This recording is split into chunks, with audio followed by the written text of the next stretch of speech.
السلام عليكم. السلام عليكم. بس لحقت الزيارة يا جماعة. يا ما لحقتش ايه؟ قريب؟ باش نحضروا باش نوجدوا يا الله.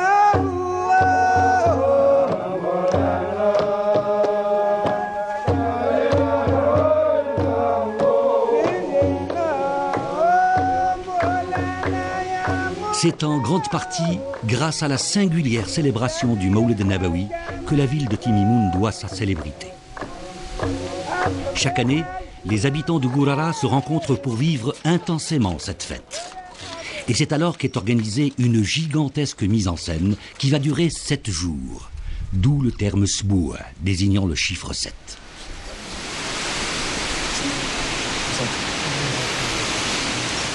Et sous nos yeux, les séquences de ce rituel vont se succéder pour nous narrer la mémoire collective du Gourara. Le Mawlid est la fête de la naissance du prophète Mohammed sallallahu alayhi wa sallam. Elle est célébrée le 12 Rabi' al-Awwal, 3e mois lunaire.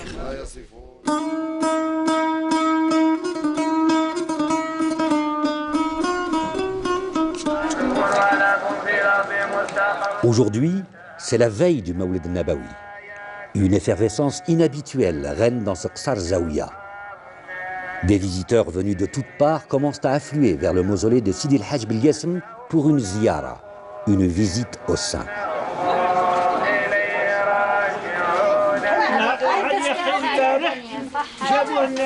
Dans les cuisines de la Zawiya, des femmes s'affairent à préparer le mets traditionnel, le couscous. Cette nourriture ancestrale autour de laquelle tout le monde va se réunir renforce les liens et accompagne la vie sociale en toutes circonstances.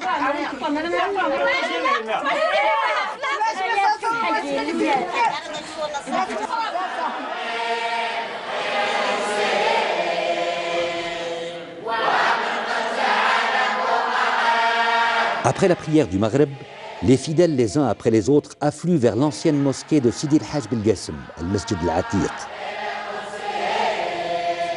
Jusque tard dans la nuit, on récitera la Borda, une lecture de strophes rythmées. Ce sont de longues odes dédiées au prophète.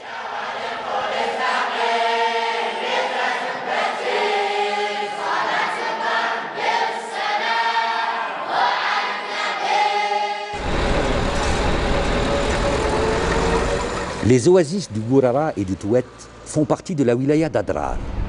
Elles sont situées au sud-ouest algérien.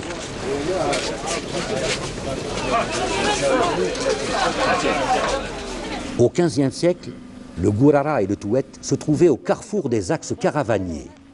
Le Touet et le Gourara, de par leur situation géographique, étaient le passage obligé des riches caravanes qui sillonnaient le désert, de Tlemcen au nord, où régnait la dynastie des Iyanides, au Bilad Soudan, l'actuel Mali, des oasis du Tafilalet à l'ouest, au Mzab et à Ouargla au nord-est.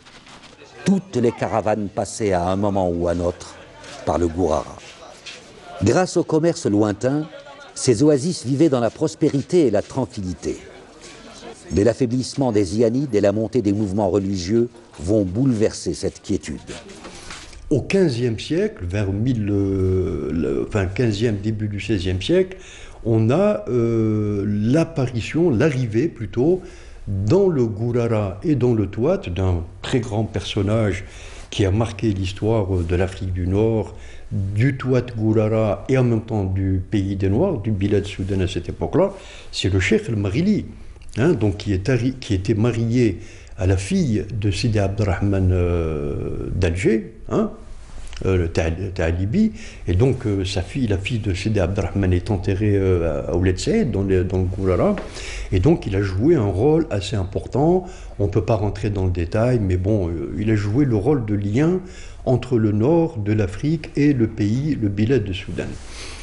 À cette époque-là, il y avait une grande figure de l'islam et de la mystique dans le Maghreb central, c'est le Sidi Ahmed Ben Youssef, le Qutb, le pôle de son époque, qui était donc à Miliana, qui est un zénith d'origine. D'ailleurs, il y a des traditions orales qui disent qu'il est originaire du nord du Gourara, Bon, ça c'est de la tradition orale, si vous voulez.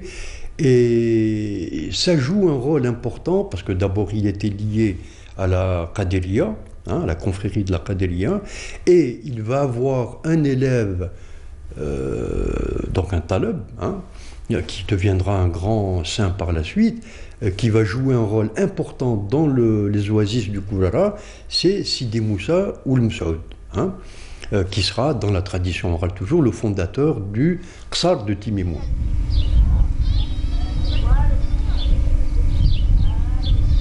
L'affaiblissement des pouvoirs centraux, les attaques incessantes des Espagnols sur les côtes maghrébines ont conduit au fractionnement politique du Maghreb. Et c'est dans ces conditions qu'a eu lieu l'émergence du charifisme saadien à l'ouest et la présence ottomane au centre et à l'est du Maghreb. Ces forces entreront en conflit, ce qui conduira les Chourafa à exercer une forte pression sur les oasis du Touat et du Gourara. Fin du XVIe siècle, donc après le Cheikh el-Marili, après Sidi Ahmed Ben Youssef, après Sidi Moussa, eh bien la région du Touat Gourara va être sous l'influence de cette dynastie chérifienne. Et on va assister à partir de ce moment-là, fin du XVIe, à ce qu'on peut appeler, enfin ce que j'ai appelé moi dans mes recherches personnellement, l'émergence de l'idéologie chérifienne. C'est-à-dire que à partir de ce moment-là, les descendants du prophète vont émerger comme détenteurs naturels du pouvoir religieux et politique.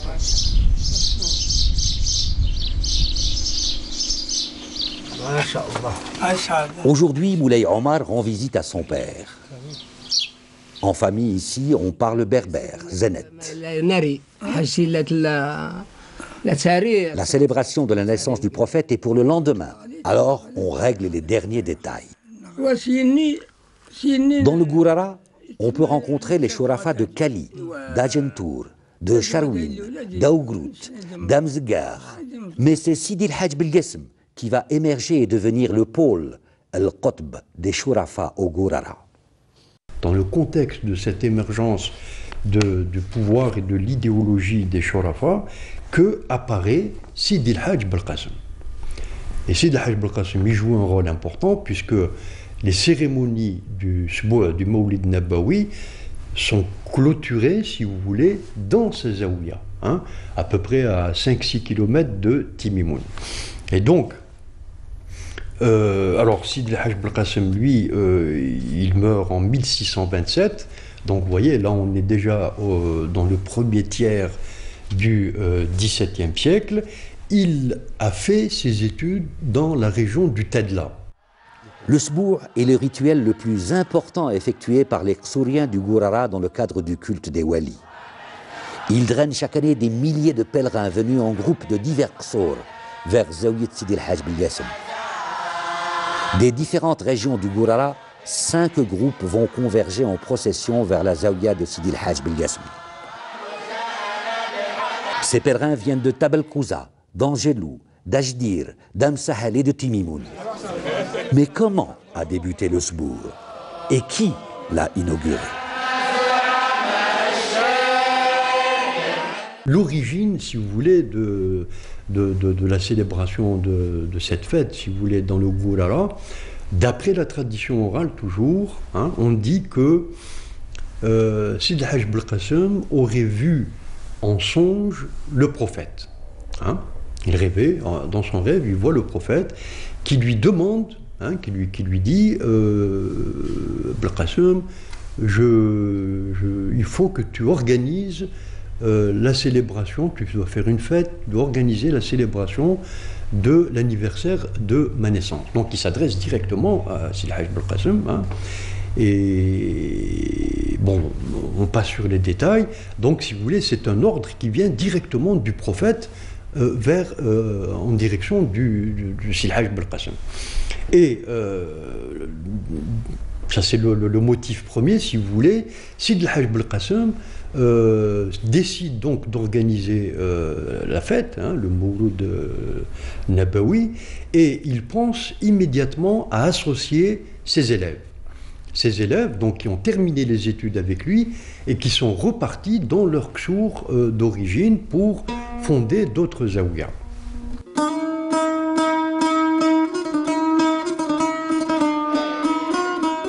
Amzgar, un ksar situé à une vingtaine de kilomètres de Tinimoun.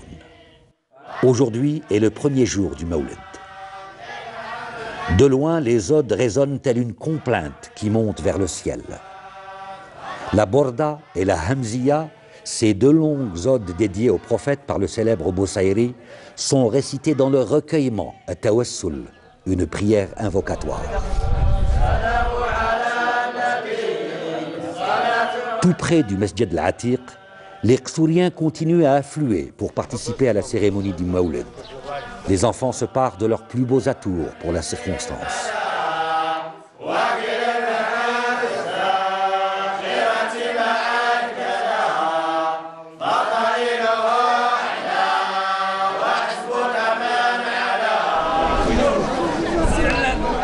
Après la prière invocatoire, les habitants d'Amezguer se dirigent vers le mausolée de Sidi Hsien al-Filali.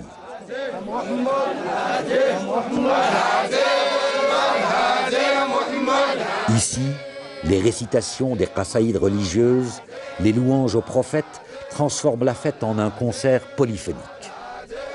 La fête est une parole itinérante, une procession sonore.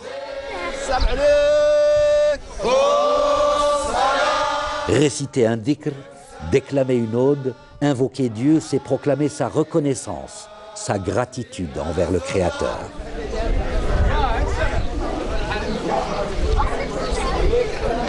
Après la visite de Saint Sidi Hsien, vient le moment de se restaurer.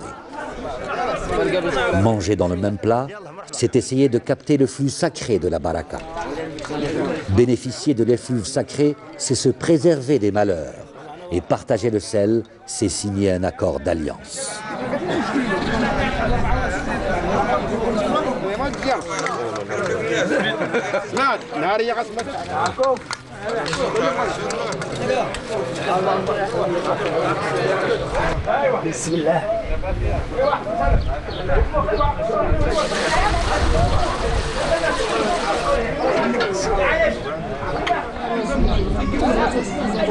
La cérémonie du cholage est un moment particulièrement intense.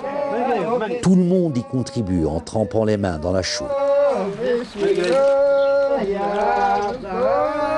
Cette cérémonie est accompagnée d'invocations et de prières.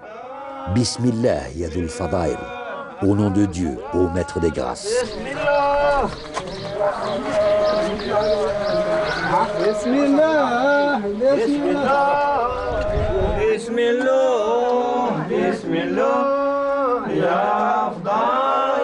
L'expression Dhul Fadail renvoie aux grâces du Saint Sidi Hsien.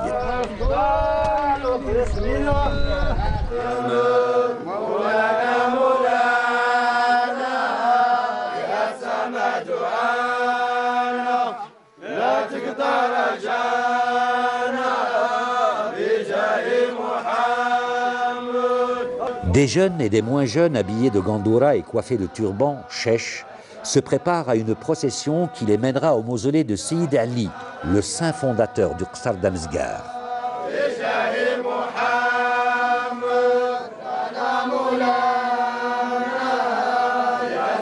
Les pèlerins s'engouffrent dans le dédale des ruelles du Qsar pour rejoindre le tombeau de Seyyid Ali.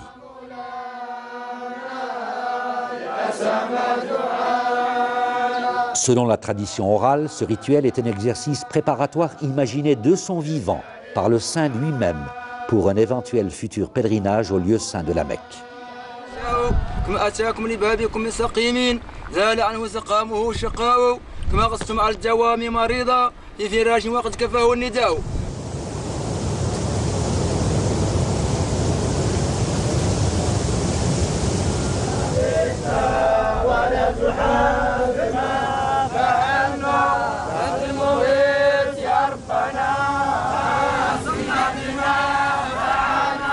En milieu de journée, les pèlerins reviennent au Qsar.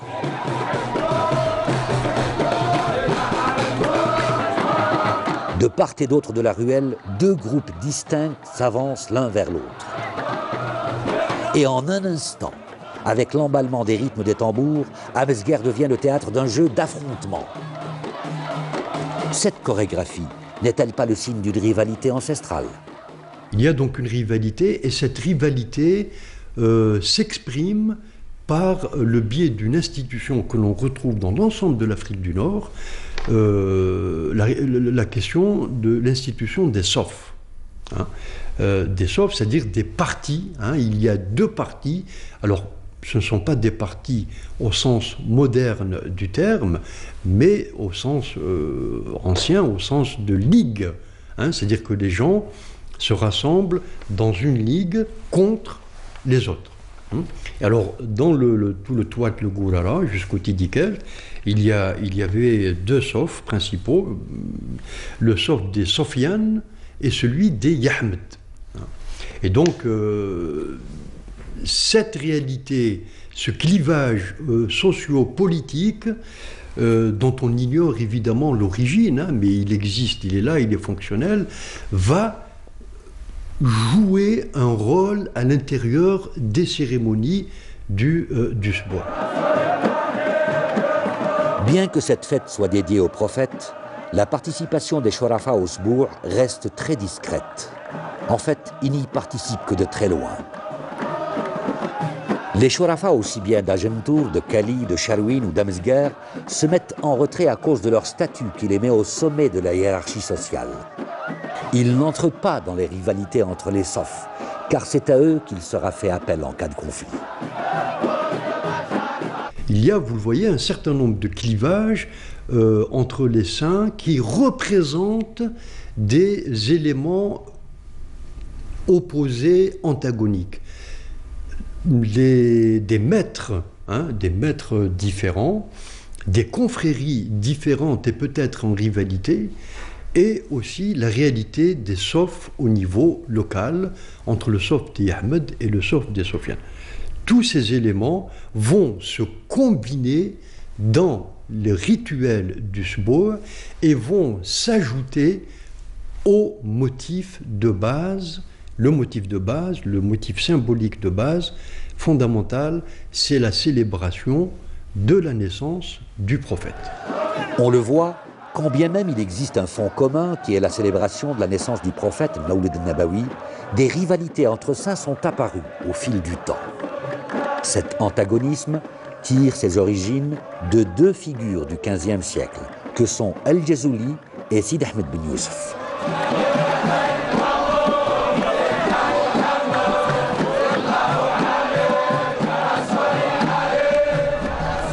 Au milieu des jardins de la Zaouia de Sidi el-Hajj Bilyasm repose Lahidja Rahim, épouse de Sidi el-Hajj Bilyasm.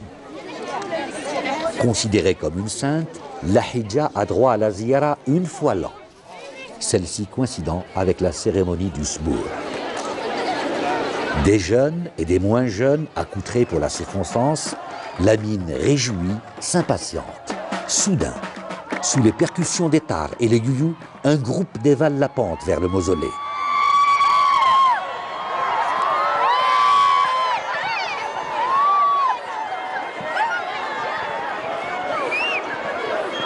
Le rituel donc, qui a lieu à Lahidja, là où il est son mausolée, met en relation les gens de la Zaouia et les gens de Timimoun.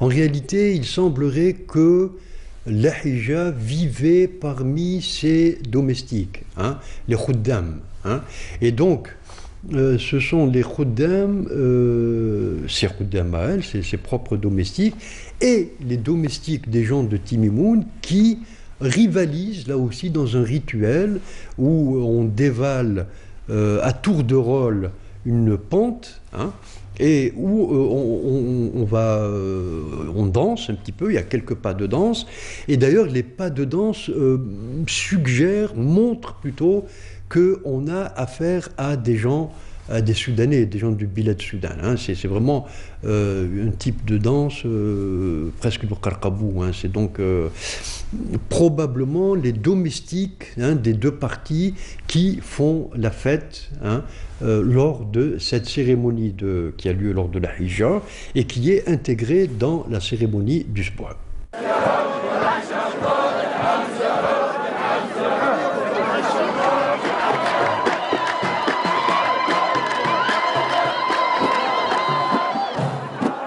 Au son des percussions et au milieu d'un cercle, un groupe de personnes exécute la hadra, récitation de litanie qui ramène la sérénité dans le cœur des protagonistes.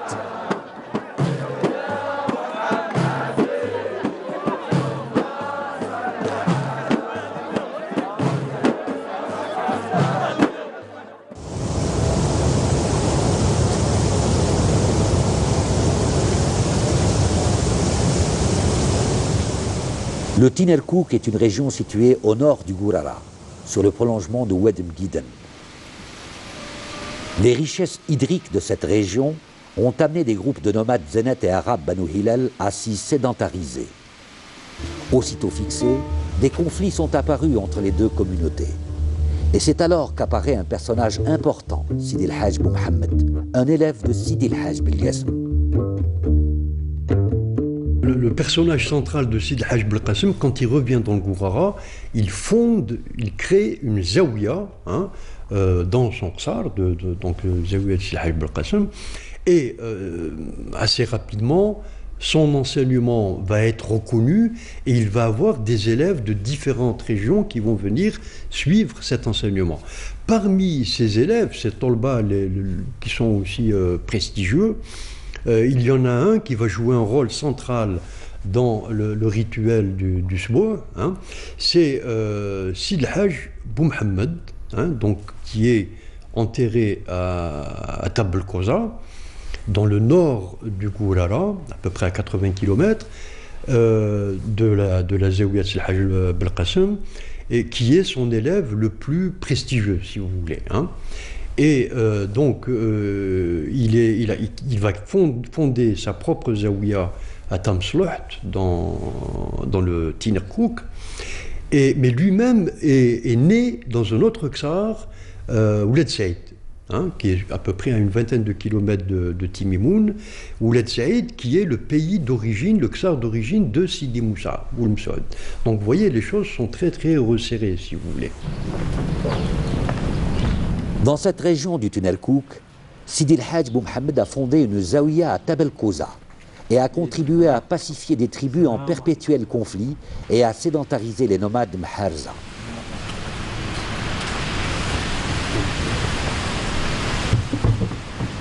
Bismillah, assalamu alaikum, tahiyatullah.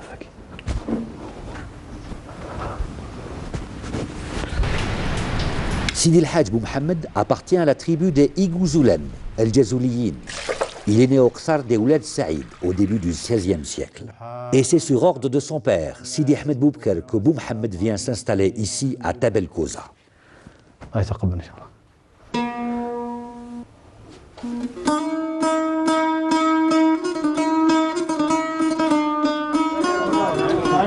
Deuxième jour du Maouled à Tab el-Koza.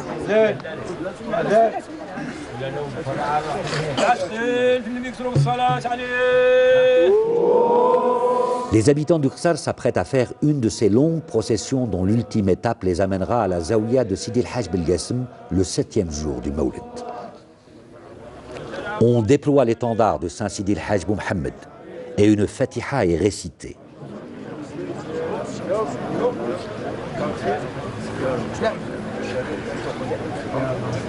السلام على المرسلين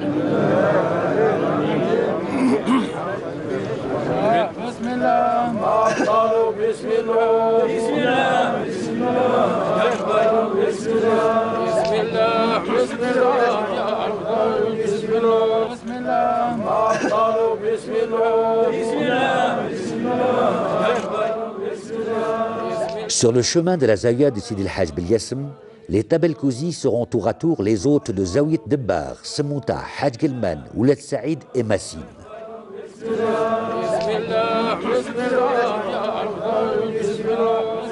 Mais avant d'arriver à Zaouiat Debbar, la procession fait un détour pour rendre hommage au Khdim, celui qui fut l'adepte et le serviteur le plus dévoué de Sidi el-Hajj Mohammed. Généralement, les serviteurs des saints sont enterrés en dehors du Ksar.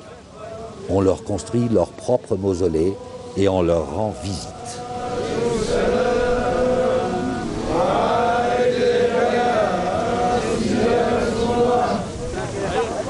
Une fois la lecture de la Fatiha accomplie, le groupe se scinde en deux. L'un va revenir à la Zaouïa afin de s'occuper des invités venus de toutes parts, alors que l'autre poursuivra son chemin jusqu'à Zaouïet Dbar. Il semble que, par le biais de cette fête, qui est dédiée au prophète, qui est reconnu par tout le monde, le prophète de l'islam, il semble qu'on ait voulu mettre ensemble des gens, des Ksours, qui étaient en situation de rivalité, de conflit souvent, dans la quotidienneté. Et donc, une fois par an, les ennemis, entre guillemets, les rivaux, sont associés dans une fête qui est dédiée au prophète. Et donc, la fête est une occasion de rassemblement de l'ensemble des populations, des Ksours, par le biais de la cérémonie du Sbour.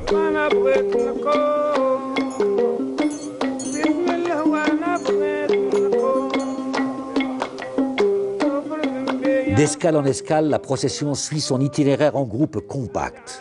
À chaque Qsar visité, d'autres pèlerins viennent se joindre au groupe pour grossir les rangs, en passant par Oudrar, Semouta et Hadj Gilman et enfin Ouled Saïd.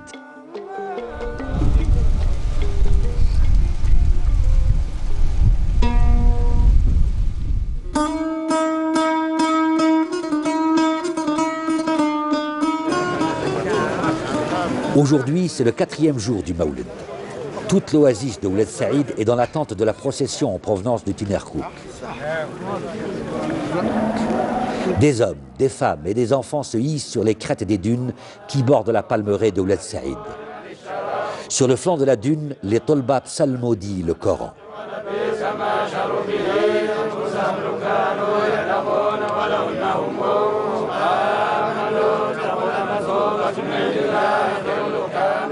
Le soleil commence à décliner lorsque le cortège des pèlerins apparaît au loin. L'étendard de Sidi el-Hajj Mohammed est brandi dans ce décor majestueux, fait de sable et de dunes. Aussitôt, des hommes et des enfants vont à la rencontre de la procession.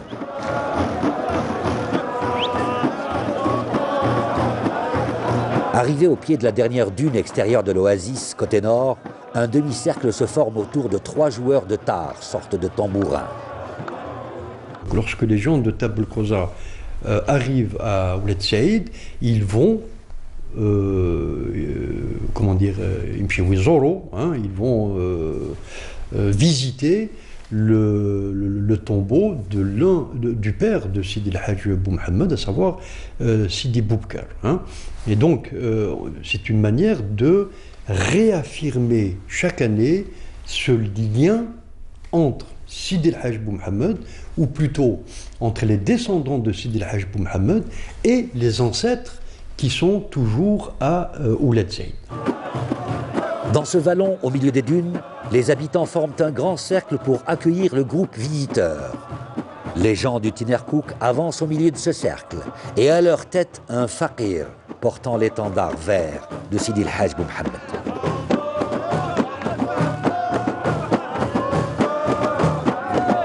Les percussions des tars servent de fond à une chorale où le nom de Dieu et son prophète reviennent sans cesse comme un leitmotiv. C'est un doua, une prière invocatoire. Assalamu alayka ya Rasulallah, que le salut soit sur toi, ô messager de Dieu.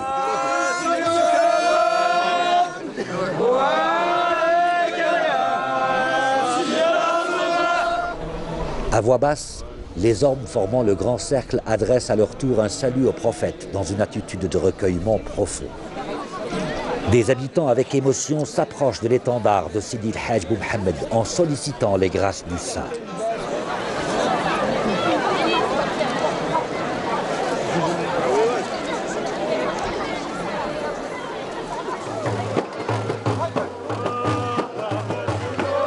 Le soleil s'est maintenant totalement couché. La nuit couvre l'oasis. Les Djazouli, Igouzulen, portant les étendards de Sidi Ahmed Boubkar, le père du wali de Tab el-Koza, vont à la rencontre des descendants de Sidi el-Hajj Mohammed, les Tab el-Kouzi.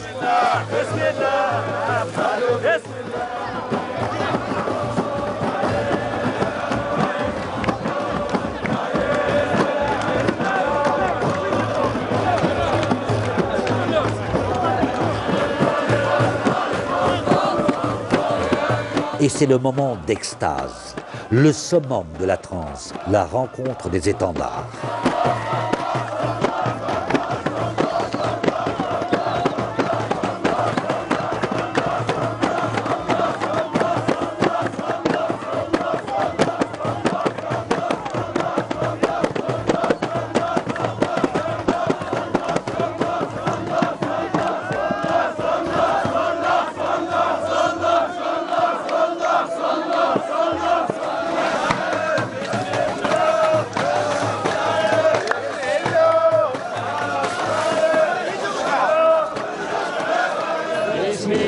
Les membres du groupe venus de Tabel Koza se recueillent ici sur la tombe de Sidi Ahmed Boubkar.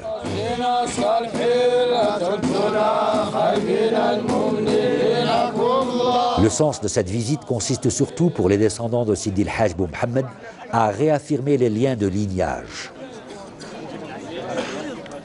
Ce groupe de Tabel Koza va séjourner durant 2 jours avant de se rendre au Qsar el-Barka à Massine, deuxième grande étape de la procession.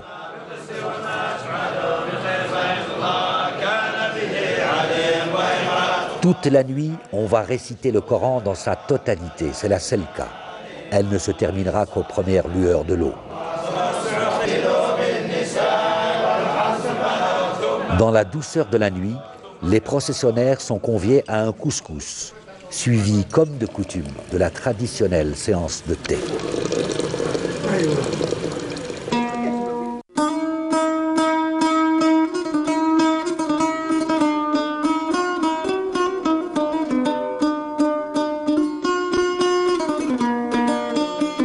Perdu au milieu de l'ergue occidentale, Ajdir est un qsar situé au nord-ouest de Timimoun, sur la voie des caravaniers. Ici, point de fougara ni de palmiers, juste quelques puits à balancier et une agriculture de survie.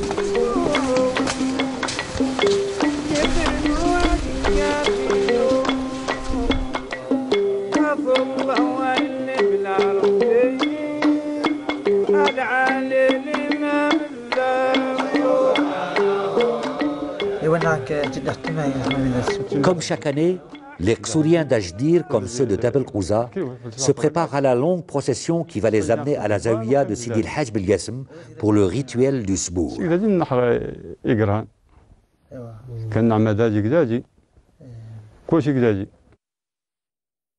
Ils vont rendre visite d'abord au Saint Sidi Abbad, avant de se rendre à la Zawiya de Sidi El-Hajj Belgassem. Mais qui est donc Sidi Abbad ? Sidi Abbad, dans la tradition, est considéré comme étant un culte, si vous voulez, un alphabète, mais il assistait au cours du maître, Sidi El-Hajj Belgassem, et ceux qui connaissent la mystique savent bien ces choses-là.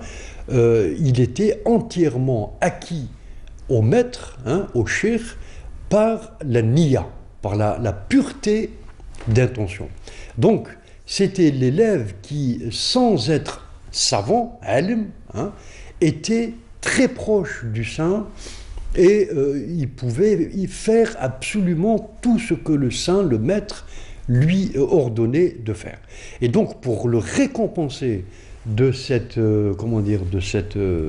d'être un disciple à ce point lié au maître, eh bien pour le récompenser, Sidi El-Hajj Belgassem l'a élevé, si vous voulez, au statut de imam khatib, de la prière du vendredi, de l'Jumu'ah. De loin apparaît le mausolée de Sidi Abbad. C'est dans ces lieux désertiques, entre Tasfaout et Agentour, que les Ath Aïssa et les gens d'Ajdir rendent hommage à Sidi Abbad avant de se rendre à la Zawiya de Sidi El-Hajj Belgassem.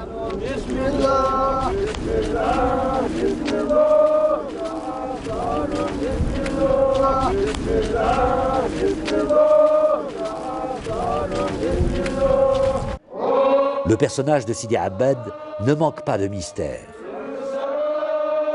On ignore tout de ses origines, et la tradition orale lui a tissé une légende, décrite lyriquement dans une des chansons d'Ahlil, qui souligne à la fois le mystère, la majesté et l'isolement de la tombe du saint. Sidi Abbad Yedlen del Qifar, dit le poète.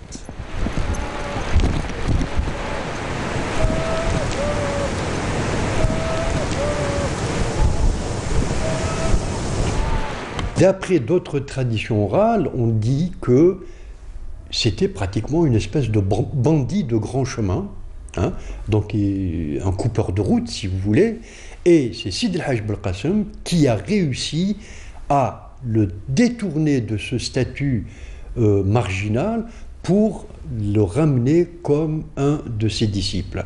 On comprend parfaitement l'intérêt de la pacification, si vous voulez, de Sidi Abbad, quand on sait que le Gourara était situé sur un axe caravanier.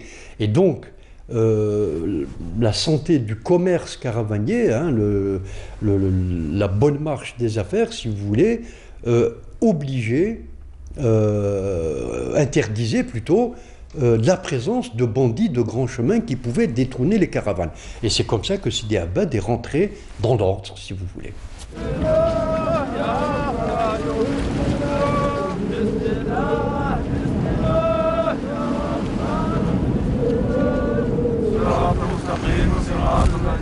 Les vents chauds et secs chargés de sable au milieu de la rocaille de l'ergue occidentale ne découragent pourtant pas les pèlerins dans leur procession vers le mausolée du Saint Sidi Abbad.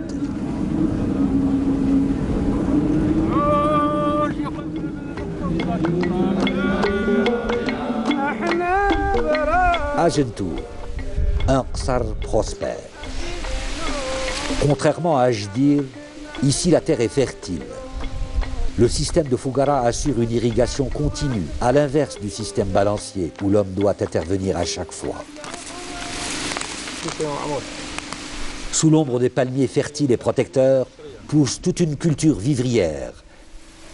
Céréales, tomates, betteraves, poivrons tapissent et colorent la surface de ces jardins. Et c'est dans ces lieux florissants que les Shorafa ont élu domicile. Il est près de midi quand la procession venue d'Ajdir et d'Af'issa arrive à Agendour.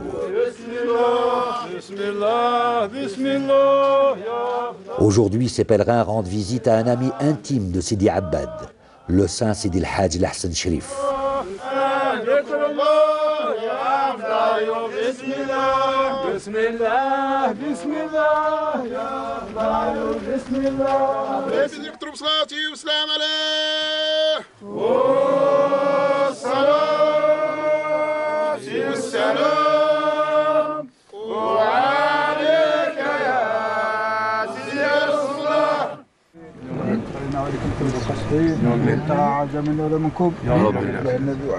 سبحان ربك رب العزة عما يصفون وسلام على المرسلين.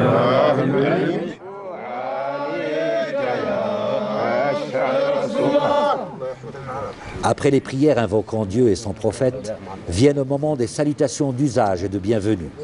Ce soir, ils sont les hôtes de Sidi El Hadj El Hassan.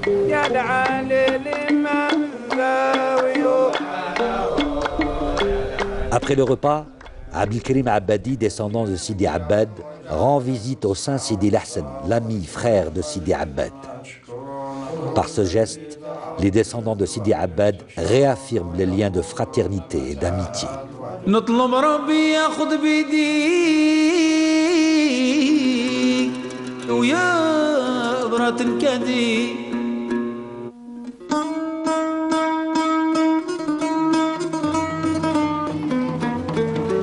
De la porte sud du Qsar de Timimoun, à l'intérieur de ce grand cimetière, on aperçoit le mausolée de Sidi Othman.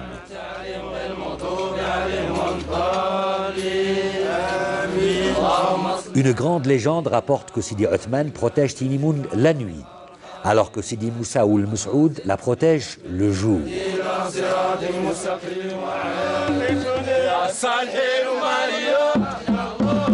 En cette matinée du jour qui précède le Sbour, ce groupe de gens venus de l'Aougrout pénètre dans le Qsar de Timimoun par la porte sud, Bab Sidi Othman.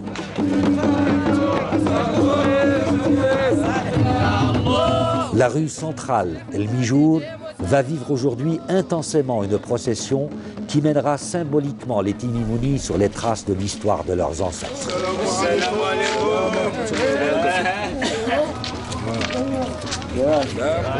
Il y a une relation particulière, particulièrement forte, qui unit une partie des gens de l'Aougrout au Ksar de Timimoun. Évidemment, on revient à ces histoires de Sof dont on parlait tout à l'heure. C'est-à-dire qu'il y a une relation d'alliance très forte entre Timimoun et l'Aougrout.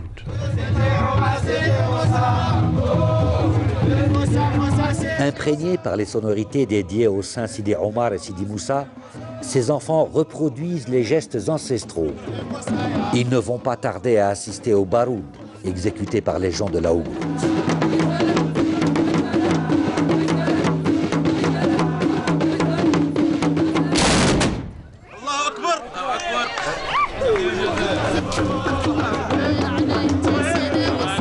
Sidi Omar, Sidi Moussa, Sidi Omar, Sidi Moussa, ce sont les saints protecteurs de l'Aougrout et de Timimoun que la procession invoque inlassablement.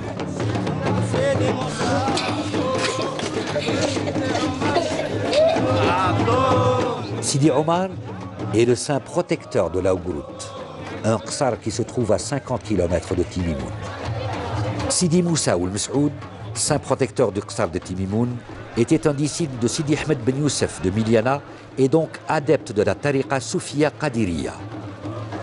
Ici, en filigrane, se profile la prégnance ottomane, représentée par le courant Qadiri et véhiculée par l'esprit de Sidi Ahmed Ben Youssef.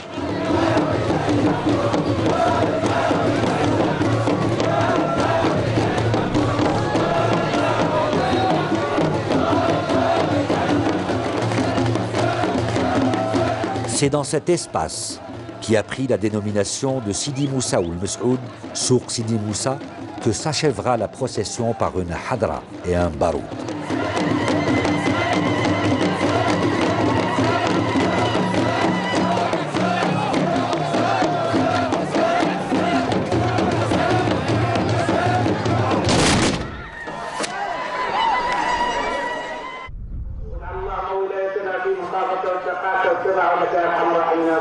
Massine, Ksar situé à mi-chemin entre Timimoun et Ouled Saïd.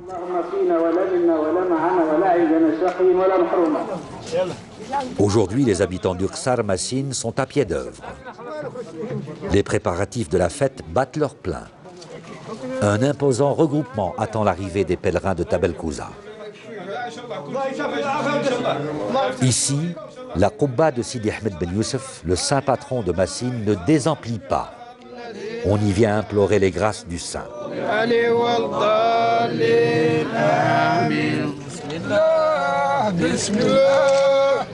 Dehors, un autre groupe mélange de la chaux. C'est un moment intense. On trempe la main dans ce liquide d'un blanc éclatant qui va être l'habit du mausolée jusqu'au prochain sbour.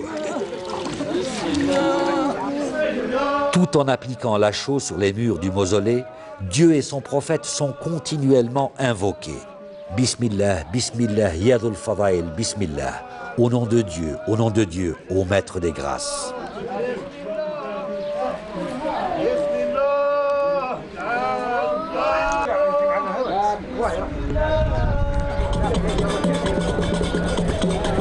Maintenant que le soleil décline et après la prière du Maghreb, des centaines de pèlerins s'engouffrent dans les ruelles du Ksar pour se rassembler sur la grande place.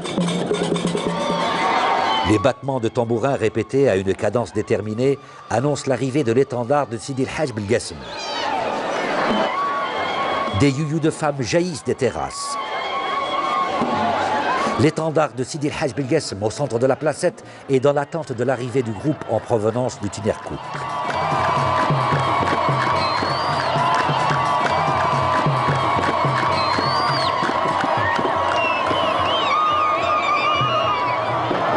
C'est le moment tant attendu, la rencontre des étendards. C'est un moment très fort.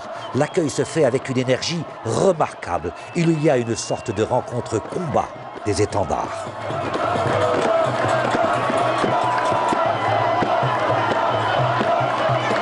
Dans une course folle et désordonnée, l'étendard de Sidi El-Hajj Mohammed est introduit dans le mausolée de Sidi Ahmed Ben Youssef pour y demeurer toute la nuit jusqu'au lendemain.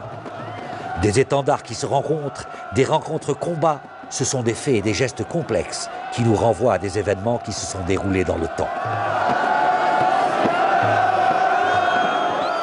finalement, les cérémonies du sbo, le rituel lui-même, il est très complexe, hein, mais cette complexité, elle est le produit de l'histoire. C'est-à-dire qu'au départ, si vous voulez, le motif principal, c'était célébrer l'anniversaire de la naissance du prophète, premièrement. Deuxièmement, rassembler les élèves du cheikh, de Sil Hajj Belkacem à la Zaouia, une fois par an, par la même occasion.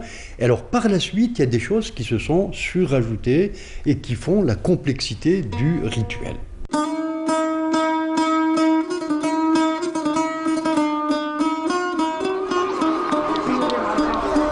Nous sommes ici dans un lieu symbolique, la Hufra, une sorte de dépression naturelle. C'est là que tout le monde se retrouve pour le 7e jour du rituel du Sbour.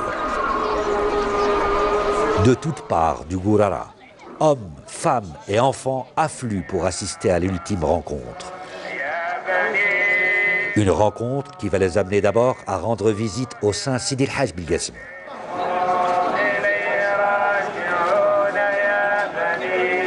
On vient pour fêter la naissance du prophète, mais on glorifie aussi celui qui était le pacificateur, celui qui a installé la paix, celui qui a évacué la violence, Sidi El Hajj Belkacem.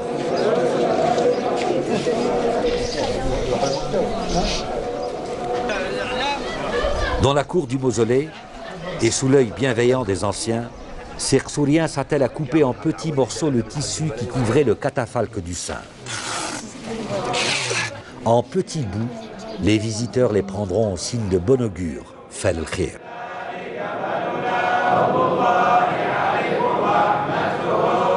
Les groupes d'Ajdir, d'Athissa, de Msahl, de Wajda et d'Angelou sont tous rassemblés dans la mosquée.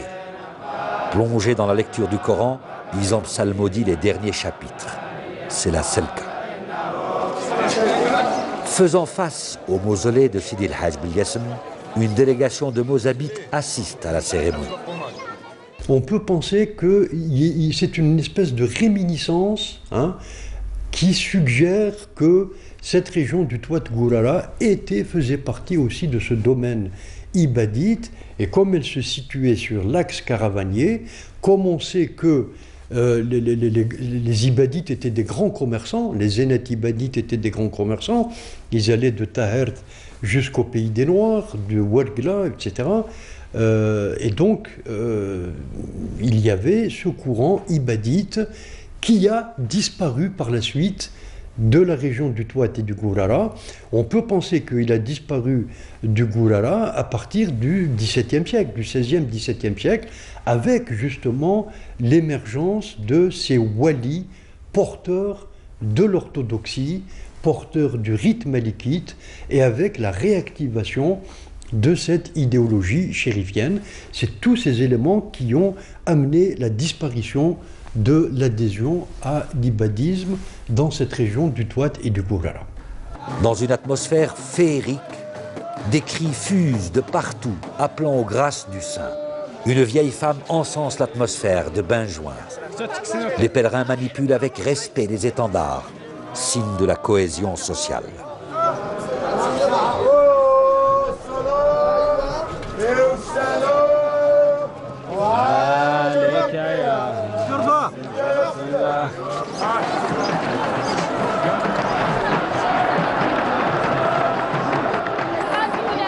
Enfin, le moment tant attendu est là. Des dromadaires se fraient un chemin à travers la foule compacte.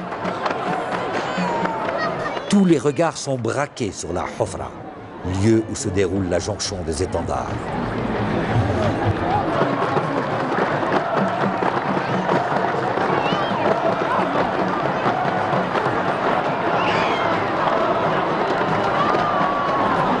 Du lieu dit Al-Qasriya, des étendards représentant le groupe de Timimoun et de Massine avancent vers la dépression. De la Zaouia du côté ouest sort une procession d'étendards groupés derrière celui de Sidi El Hajj Belkacem. Enfin apparaît le troisième groupe en provenance de Tabel Kouza et de Ouled Saïd.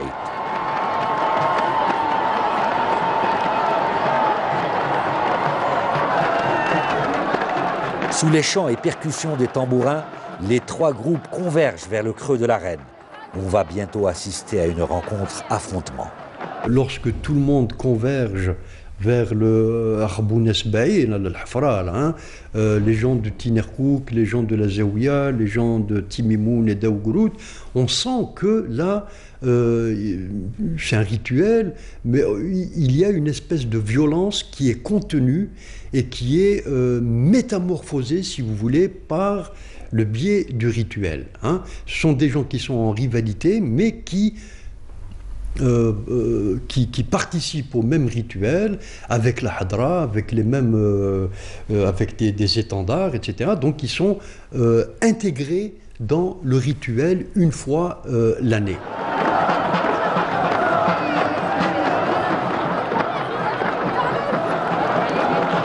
Nous assistons ici au summum du rituel.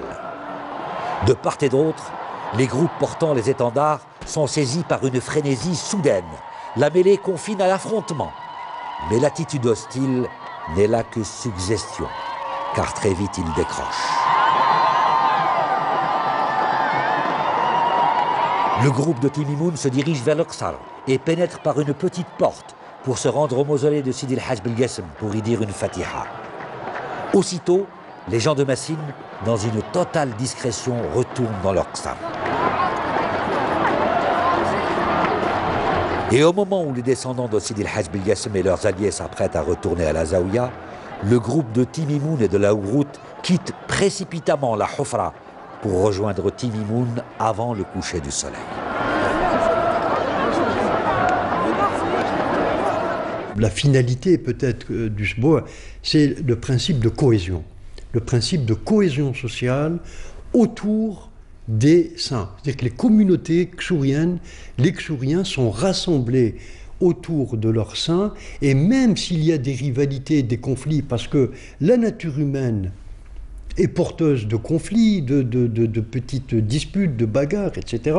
Il y a des intérêts matériels qui poussent les gens à s'opposer les uns aux autres, mais une fois par an, sous le prétexte de la célébration de la naissance du prophète, eh bien tout le monde se rassemble dans un même lieu, avec des modalités différentes évidemment, mais pour réaffirmer la cohésion sociale entre les différents groupes, les différents Ksours du Gourara. La fête prend fin.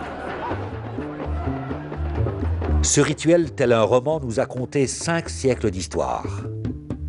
À travers les processions, nous avons voyagé dans le temps et dans l'espace. Nous avons rencontré les saints de chaque groupe. Mais nous retenons à travers la célébration singulière du Mawlid Nabawi Sharif cette manifestation sublimée de la cohésion sociale qui n'occulte pourtant pas les particularités de chaque groupe, voire les rivalités somme toute naturelles.